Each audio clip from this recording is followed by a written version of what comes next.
What's up everyone, it's Powell, and in this video I'm going to talk about inscribed angles versus central angles in circles.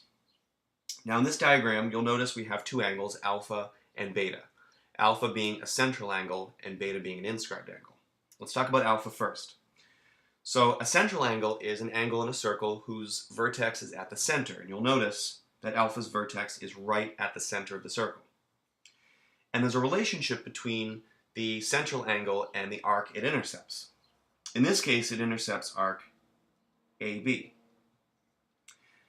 And you may notice that angle alpha opens up the same amount of degrees as arc AB.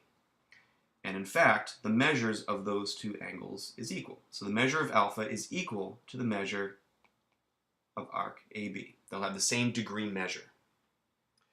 You may also notice that beta is not the same. In fact, it's less. It does intercept the same arc. So if we look at the sides of beta, we know that the sides intercept the same arc, but its vertex is on the circle. And that's how an inscribed angle works. Its vertex is on the circle itself.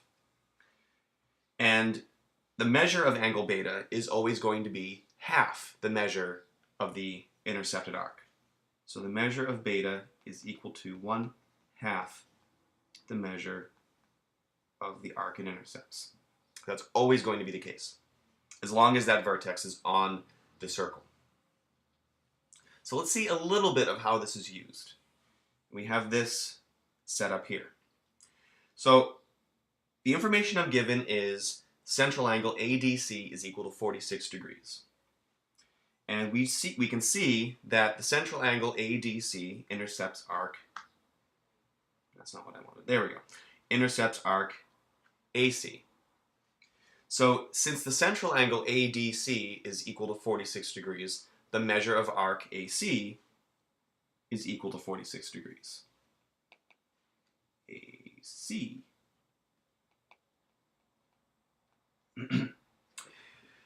Now since the measure of arc AC is 46 degrees and the central angle is 46 degrees, we can also see that there's an inscribed angle ABC, that intercepts arc AC as well. And since the arc measure is 46, the measure of the inscribed angle is half that, or 23. So this angle is 23 degrees. Again, because the intercepted arc is 46, the inscribed angle is half. But how do we figure out what x is? Well, I know that DBC is an isosceles triangle. How do I know that?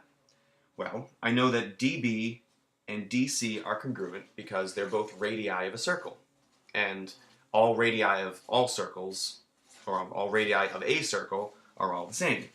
So that means that if the sides are congruent, these base angles are also congruent, and that therefore means that x is equal to 23 degrees as well, because the base angles of an isosceles triangle are congruent. So that's a little bit of how inscribed angles and central angles are used to solve angles inside of a circle. If you like this video, please subscribe, and I will be doing some circle videos in the future talking about tangent lines and also big, complicated networks of circles, and those are going to be fun. Thanks for watching.